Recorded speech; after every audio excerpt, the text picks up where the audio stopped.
Today we have the poem Tissue by Imtiaz Dharkar. Tissue is a very complicated, quite tricky poem, we can say. This poem makes us think. The author furthers our discussion. So let us go into the poem. Paper that lets the light shine through. This is what could alter things. Paper thinned by age or touching.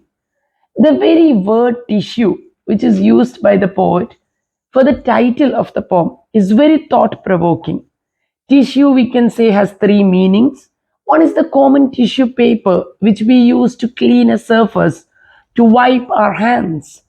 And then there is the tissue in the biological, physiological sense, tissue that holds the cells of the human body or any living organism together.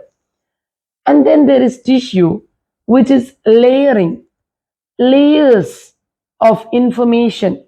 For example, if we say that the history taught to children these days is a tissue of lies. So tissue is used in that form also. So now here the poet says that she is using tissue as an extended metaphor. Tissue here could be an extended metaphor of life itself, of human life. So she says that paper that lets the light through. If you take the tissue paper, it is an absorbent piece of paper, very thin. It can let light through. And here, this metaphor, this literal metaphor, is in a way showing us how the paper in a book is enlightening. When we read a book, it gives out light, it gives us enlightenment. So both these meanings come into play. And she says that light can shine through this paper and this can alter things. The information in a paper, in a book, can alter our very life. Here, the supreme importance of paper is shown to us. Paper, this very thin fabric, is of ultimate importance. Here, the poetic devices used, one is definitely symbolism. Paper is standing for the light that is shining through, the wisdom of books. Then we see that this is an impressionist poem. An impressionist poem does not give out a single idea. In fact, it gives many varied meanings so that the poet gives this ambiguous style which furthers our thought. It provokes our thought to go into various directions. I would say that the poem Tissue can be interpreted in one way by taking, on one hand, human life versus nature, and the fragility of human life versus the ultimate power of nature. In another way, we can take it as a religious interpretation. Human life, the temporary, the materialistic life versus the spiritual, the life that is led by spirituality and thought that is greater than temporary. So let's see. Now, enjambment is a device used throughout the poem because each line becomes a preface to the next line. We are anticipating the next line, we are waiting for the next line, and that is enjambment. The kind you find in well used books, the back of the Koran, where a hand has written in the names and histories who was born to whom. Now the poet brings in the holy text, the Quran. She says the paper that is thinned by touching. The holy book, Quran, is the religious text of Muslims, the religious book of Islam, which the Muslims believe is the word of God given to mankind for all time. And this book is seen in every Islamic household. The book is constantly perused, constantly read. Every day, there would be older people who would sit and read the book using, their hand to turn the pages. And here we see tactile imagery coming into play. We can almost feel the paper, which has become translucent, almost transparent by constant touch. And she says that here we can see the poet's background comes into play.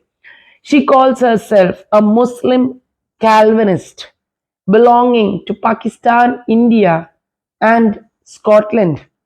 She has been educated in Wales from a very early age.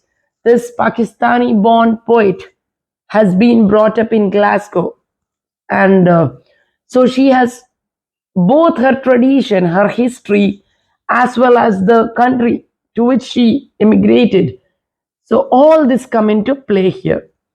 When she says that a hand has written the names of those who were born to whom, this shows us the tradition and culture of and her background. So somebody has written in the Holy Quran, in the back of the Quran, there would be names written, birthdays would be mentioned. This is something very cultural to Pakistan, India, and so many Muslim countries like Syria and Afghanistan, Kazakhstan. Everywhere you would see that this holy book, which is a permanent, you know, something that has been passed from generation to generation, and all these family history would be recorded there. So here the spiritual power of the Quran is also coming into play. So this is where we get the religious interpretation. The poet is making us think about a widespread topics that come under Islam.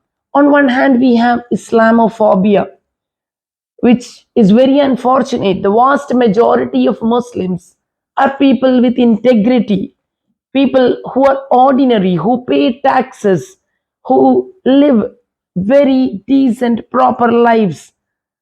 And on the other hand, there are the so called terrorists who use the name of Islam. No terrorist has any religion.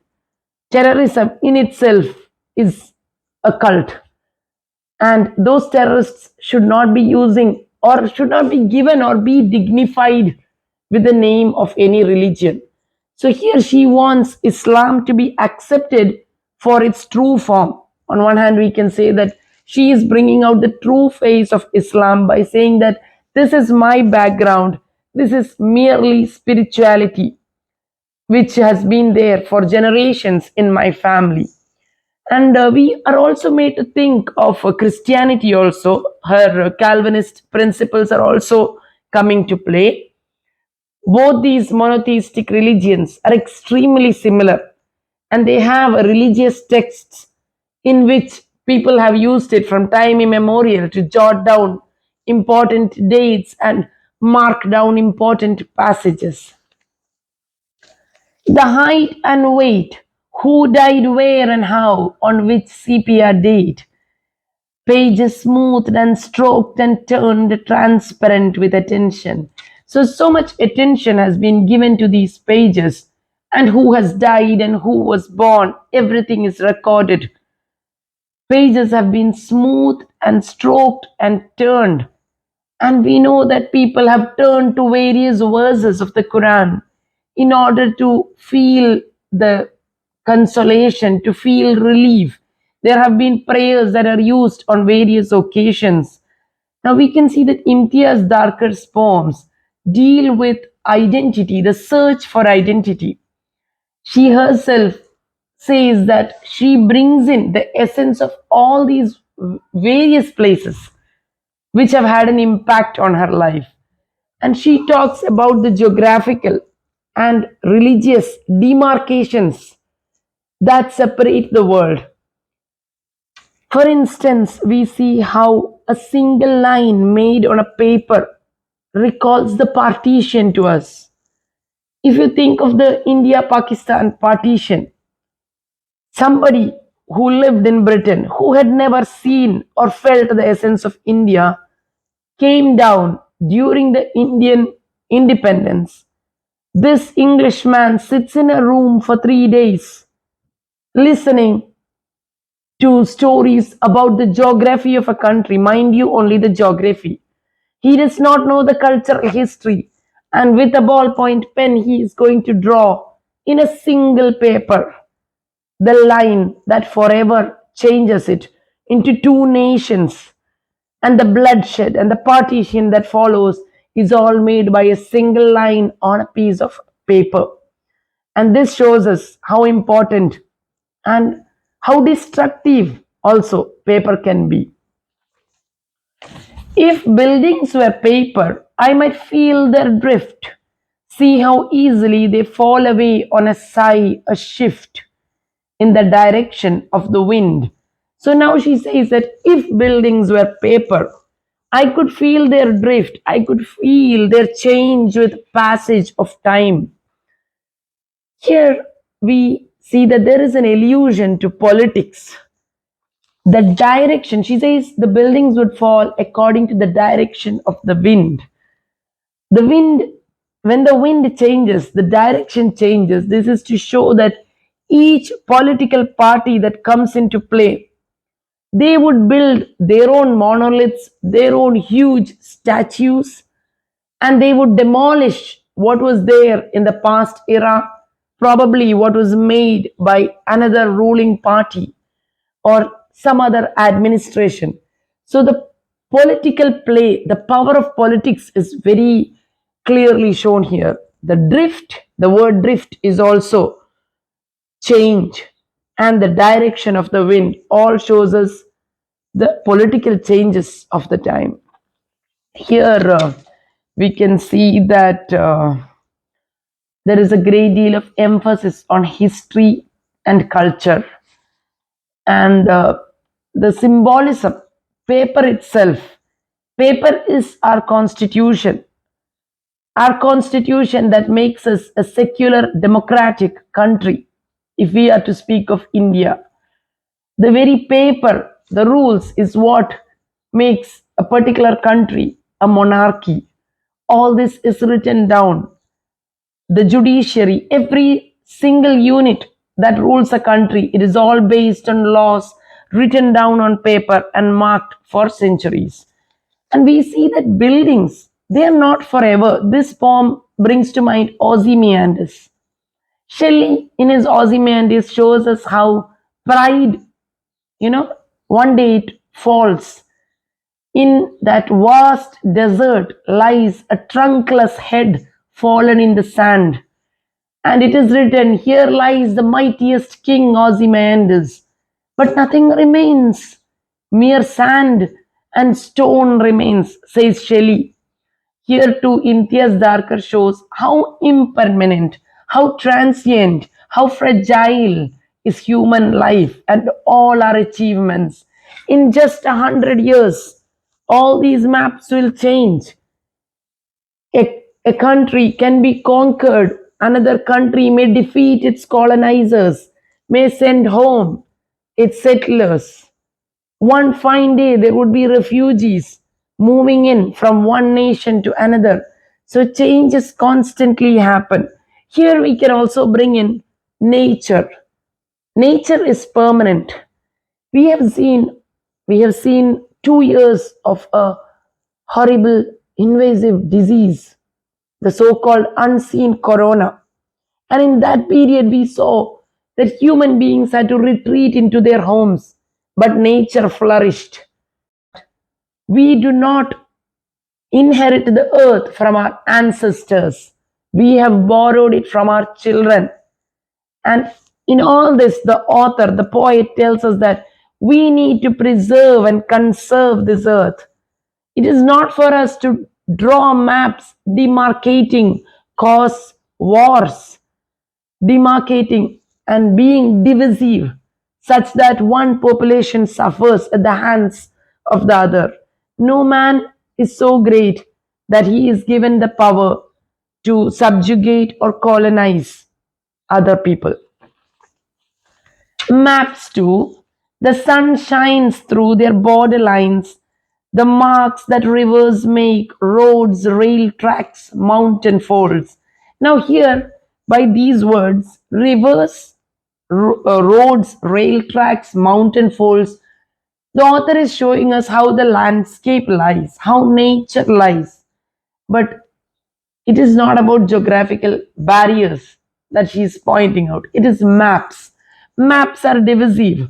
Maps cause borders. In ancient times, one could cross over these borders without any paperwork. We know that caravans and people traveling have gone all over the world once upon a time long ago. But now we see that in order to go from one country to another, you need all the paperwork done. You need your visa, your passport, and this is all paper. Again, how paper controls us. This is shown. But she would rather have us realize that we too, human life is like a tissue. It is so impermanent, so fragile. And what is mankind holding on to? Why do we make it so difficult for ourselves and our fellow men? Fine slips from grocery shops that say how much was sold and what was paid by credit card might fly our lives like paper kites. So there are these fine slips. You see the bills that tell us how much we have paid, how much we need for our livelihood in order to buy food, medicines, everything. You go to the local supermarket and you use your credit card. And she says that this might fly us like paper kites.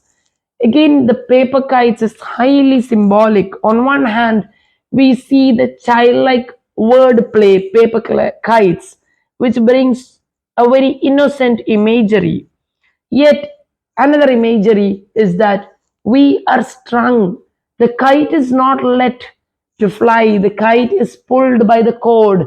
And even when we imagine that with this money or with this credit card, we are flying high in the sky, is there not an inner meaning that we are held by a string? There is a string that controls us, that lets us fly to a certain point, and then is the kite drawn back to the owner. And to whom do we give this ownership? To money, to this transient material aspect of life, which does not let us rise beyond it, to rise to spirituality or to rise to an understanding that nature is far more greater than us. An architect could use all this, place layer over layer, luminous, script over numbers over line, and never wish to build again with brick. Again, the word architect. Architect brings to mind, definitely we know the architect is one who builds cities and houses with brick and mortar, one who plans cities, railroads. And yet another architect too is there. In a symbolic manner, architect is simply creator. Could she be here referring to a god or to the creative process found in every man, every human being? All of us are architects. And the author is asking us, maybe each one of us as an architect, can we build something more permanent than brick and mortar? She says that every architect, after viewing this, placing layer over layer of luminous script over numbers, wouldn't wish to play with brick and mortar. We know that all the monoliths, all the statues placed in this world, they all have slow time. Like Keats, when he tells his Grecian urn, he says, "You, that is art, have slow time. You too are not permanent, but thankfully you have slow time that I may enjoy it, may enjoy just like generations have enjoyed viewing you." But we know that everything is subject to slow time. But if we build something greater than brick and mortar, maybe a culture, a faith, those are greater than ourselves. A man must live for something greater than himself, and that could be humanity. To be humane, to be kind, to set down laws that protect our future generation to do something that will conserve nature, that the coming children, the coming generation will get an earth that is unpolluted. So, in this way, we can take this poem as an environmental poem. She is not asking the architects to build railroads or bridges, but rather a land that is safe for the future generations. Shouldn't we think harder when we cause destruction of organisms, of deforestation, of building dams and, holding in nature such that wildfires come?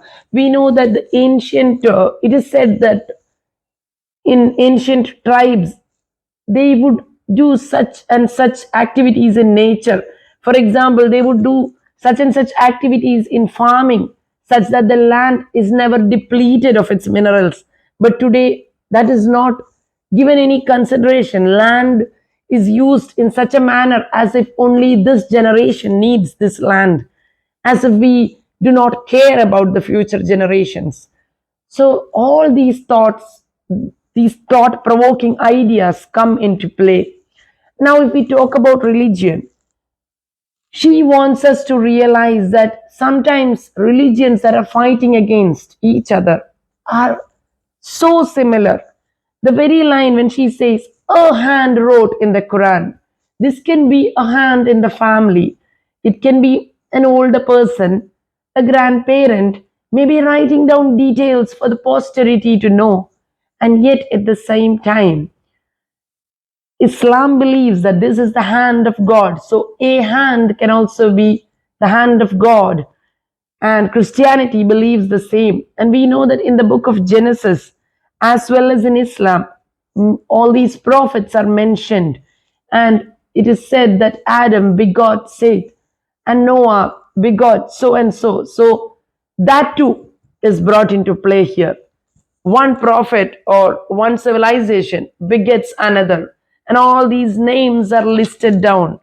All of this talks about history and culture and the similarity of religion, and yet that is not given any importance, but rather people wish to learn about the Christian crusade or the Islamic jihad.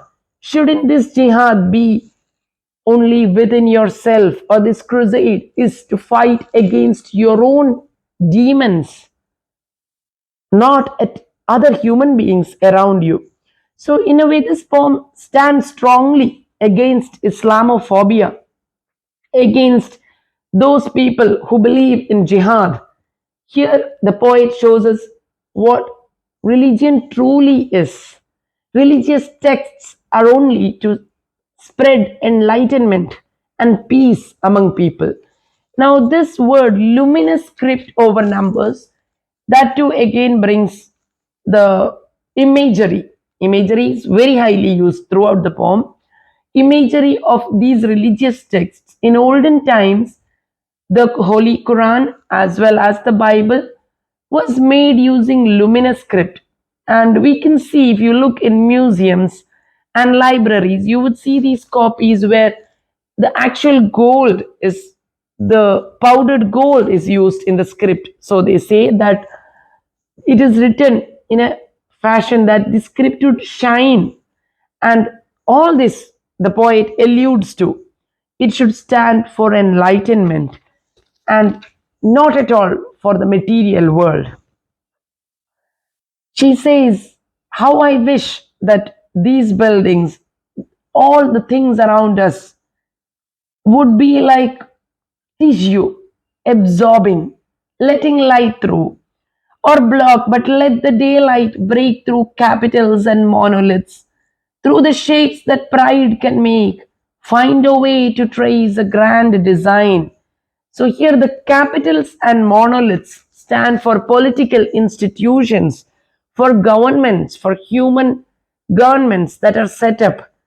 And these huge buildings, she says, let it all, let the daylight pass through. Let the sun shine through. Again, religious illusion comes. The Quran says that Allah is the light. Allah spreads light. I am the light. This is what Allah says, and again in the Bible we see Jesus says, I am the light. So she says, let this day light, let this sun shine. And sunlight, of course, gives us the connotation of nature too. Let it shine through, let it come through every crack, let it not be closed out by human greed and human materialism. Let it all find to trace a grand design. This again, once again, reminds us of Tagore's poem when he says, into that heaven of freedom, my father, let my country awake. Where there are no borders, where there are no walls, let my country awake. So this is what Imtiaz Dharkar too wants for mankind, to wake up to a world where borders are only enlightenment. With living tissue rise a structure never meant to last, of paper smoothed and stroked and thinned to be transparent. Let these rules of enlightenment, of this paper that is so transparent and smooth, let it be that which rules mankind. Not permanent laws, not unforgiving political memorandums or treaties which say this country belongs to me. No, let it be these words of enlightenment. And she, in the very end, when she says living tissue, here she is now bringing in the biological aspect. Tissue which holds our cells together. This connective tissue which gives us life. She would rather give importance to that living tissue which unites all of us together. She wants that to be given the ultimate importance. So humanity is being given importance. We need to realize the part played by religion in its true essence. You also have to keep in mind that this is an environmental poem. This is an impressionist poem that talks about a varied subjects, and you can also bring in your own thoughts. Where do your thoughts lead you? For each reader will be made to think. Today we witness a world with wars. If only we could realize that our human life is as transient and as fragile as a tissue, we would recall ourselves and not treat each other cruelly. Personification is seen here. Flying kites is symbolic of how we should change our approach and to not think that, we can own something in this world. None of us own anything. We are only here for a passage of time to live and let live. And the very last line she says, of paper smooth and stroked and thin to be transparent, turned into your skin. This very last line we can see in this free verse, it is kept separate. Turned into your skin. That is given emphasis. Any poem in which one single line is placed below the other, singled out, is for emphasis. So here she is bringing this extended metaphor to life. When she says, turned into your skin, we need to empathize, we need to accept it into ourselves. So this poem talks about power, about conflict, the power play, politics. Imtiaz Dharkar is a very well-known poet, playwright, artist. She has drawn a great many pictures, and her medium is pencil. In these pictures, she has shown, she says that art is always to show the world around you, the circumstances around you. This poem is taken from A Terrorist at My Table. This is the first poem taken from that collection. It is said that Imtiaz Dharkar herself says that once she got a piece of paper from a holy text in which several dates were written down, which took her back to her own heritage, her tradition, her culture, and her family. And this is what inspired her to write. So, this is from the collection A Terrorist at My Table. Then we see all the symbols of the wider issues in the world: religion, structures of power, geographical, political displacement, identity, search for identity. These are topics that are commonly used in all her poems. Her very famous poems are Parda 1 and 2. Then we have A Century Later. We have Tissue. Thank you.